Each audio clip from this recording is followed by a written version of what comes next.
GNK Tamilnadu Kitchen உங்களை அன்புடன் வரவேற்கிறோம். இன்னைக்கு வீடியோவில் நம்ம என்ன பார்க்க போகிறோம்னா ஒரு சாஃப்டான இடியாப்பம் எப்படி பண்ணுறதுன்னு தான் பார்க்க போகிறோம். அதுக்கு முன்னாடி எங்கள் சேனலில் சப்ஸ்கிரைப் பண்ணாதவங்க சப்ஸ்கிரைப் பண்ணிக்கிறீங்க ஃப்ரெண்ட்ஸ். அப்படியே பெல் ஐக்கனை கிளிக் பண்ணி ஆல் ப்ரெஸ் பண்ணிக்கோங்க. அப்போ தான் நாங்கள் போகிற வீடியோ எல்லாமே நோட்டிஃபிகேஷனாக வரும். ஈஸியான மெத்தடில் எப்படி இடியாப்பம் பண்ணுறதுன்னு பார்க்கலாம். தேவையான பொருட்கள் என்னென்னு பார்த்துடலாம் வாங்க. நம்ம நார்மலாக இடியாப்பத்துக்கு என்ன மாவு யூஸ் பண்ணுமோ அந்த மாவு எடுத்துக்கலாம். நான் ப்ளூ பட்னா ஹரினா டீ ஹரோஸுங்கிற மாவு எடுத்திருக்கேன். இங்கே உருவில் உள்ளவங்க எல்லா சூப்பர் மார்க்கெட்லேயுமே இந்த மாவு கிடைக்குது. அந்த மாவு எடுத்துக்கோங்க. ஏன்னா இது ரொம்பவே சாஃப்டாக இருக்கும். நாங்கள் நிறைய டைம் யூஸ் பண்ணியிருக்கோம். ரொம்பவே சூப்பராக இருக்கும். இது கூட உப்பு, எண்ணெய், இவ்வளோதான் தேவையான பொருட்கள். இப்போ இடியாப்ப மாவு பிசைறதுக்கு நம்ம ஒரு பாத்திரத்தில் தேவையான அளவு தண்ணியை கொதிக்க வச்சிடலாம். தண்ணி நல்லா கொதி வர அளவுக்கு நம்ம தண்ணியை கொதிக்க வச்சிடலாம். இந்த அளவுக்கு கொதி வர அளவுக்கு நம்ம தண்ணியை சூடு பண்ணிடணும். தண்ணி சூடு பண்ணியாச்சு. இப்போ ஒரு அகலமான பாத்திரத்தில் நான் ஒரு 300 கிராம் மாவு எடுக்கிறேன். 300 கிராம் மாவுங்கிறது 3 தட்டு இடியாப்பம் புளியலாம். கொஞ்சமாக எண்ணெய் ஆட் பண்ணிடலாம். ஒரு டீஸ்பூன் அளவுக்கு.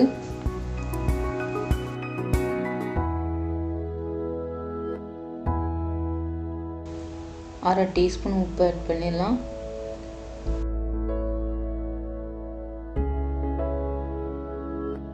இப்போ நல்லா உப்பையும் எண்ணெயும் மாவில் நல்லா மிக்ஸ் பண்ணிடலாம்.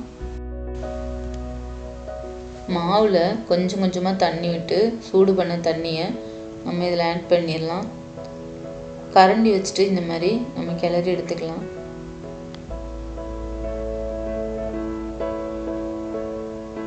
தண்ணி கொஞ்சம் கொஞ்சமாக விட்டு பிசையும் போது நமக்கு ஒரு கெட்டியான பதத்துக்கு மாவு வந்துடும். ரொம்ப தண்ணி விட்டுறக்கூடாது. ஏன்னா மாவு ரொம்ப தண்ணி ஆயிடுச்சுன்னா இடியாப்பம் நமக்கு நல்லா வராது. அதனால் ரொம்ப மாவு பிசைறது மட்டும் கொஞ்சம் கவனமாக பிசையணும்.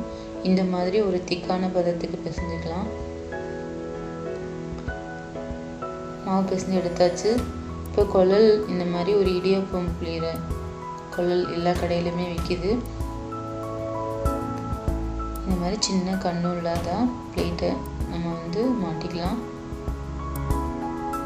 இப்போ எண்ணெய் தடவிக்கலாம். எண்ணெய் தடவுறதுனால பார்த்திங்கன்னா இடியாப்பம் புளியறதுக்கு ரொம்ப ஈஸியாகவே இருக்கும். இன்னொன்று ஒட்டாமல் வரும். பிளேட்லேயும் கொஞ்சம் எண்ணெய் தடவிக்கலாம். நீங்கள் துணி போட்டிங்கன்னா எண்ணெய் தடவை தேவையில்லை. இந்த மாதிரி பிளேட்டில் பண்ணும்போது நம்ம எண்ணெய் தடவிட்டு பண்ணோம்னா இடியாப்பம் ஒட்டாமல் வரும். இப்போ மாவை குழலில் ஃபில் பண்ணிடலாம்.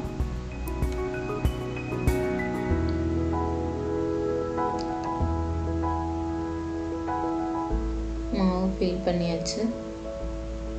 இந்த அளவுக்கு ஃபில் பண்ணிக்கலாம்.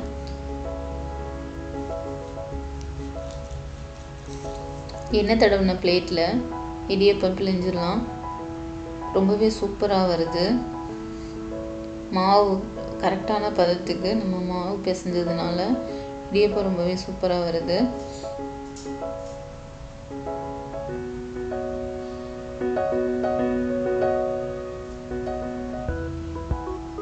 இதே மாதிரி இன்னொரு பிளேட்லேயும் நம்ம பிழிஞ்சு எடுத்துக்கலாம்.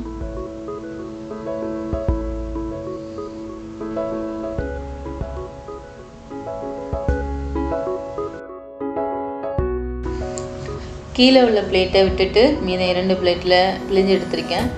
கீழே உள்ள பிளேட்டில் பண்ணும்போது நமக்கு அவ்வளோ சரியாக வராது. தண்ணி கொதிக்கும் போது இடியாப்பம் குழஞ்சி வரும். அதனால் மேலே உள்ள 2 பிளேட்டில் நான் பிழிஞ்சு எடுத்திருக்கேன். இப்போ தண்ணி 1 கப் தண்ணி ஆட் பண்ணிக்கலாம். தண்ணி வேகிற அளவுக்கு இருந்தால் போதும் இடியாப்பம். ஏன்னா ஆவியில் தான் வேக வைக்க போகிறோம். அதனால் கம்மியாக தண்ணி எடுத்துக்கிட்டால் போதும். இப்போ நம்ம உள்ள பிழிஞ்சு வச்சுருக்க இடியாப்பத்தை வச்சிடலாம். மூடிடலாம். இப்போ ஒரு 5 மினிட்ஸ் ஆச்சு. நல்லாவே வந்துருச்சு. இப்போ ஒரு 2 நிமிஷம் ஆற விட்டுட்டு நம்ம வெளியில் எடுத்துடலாம். இப்போ ஒரு பிளேட்டில் எடுத்து வைக்கலாம். பிளேட்டில் எடுத்து வைக்கும்போது எவ்வளோ சாஃப்டாக இருக்குது பாருங்கள்.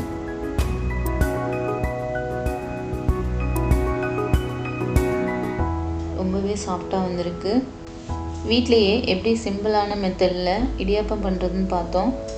இதுக்கு மட்டன் கிரேவி, சிக்கன் கிரேவி, தேங்காய் பால், சாம்பார், சட்னி இது கூடலாம் வச்சு சாப்பிட்டோம்னா ரொம்பவே டேஸ்ட்டாக இருக்கும். ரொம்பவே சாஃப்டான இடியாப்பம் எப்படி பண்ணுறதுங்கிறத இந்த வீடியோவில் பார்த்தோம். நான் ரெடி பண்ண இடியாப்பத்தை பிச்சு காமிக்கிறேன் பாருங்கள்.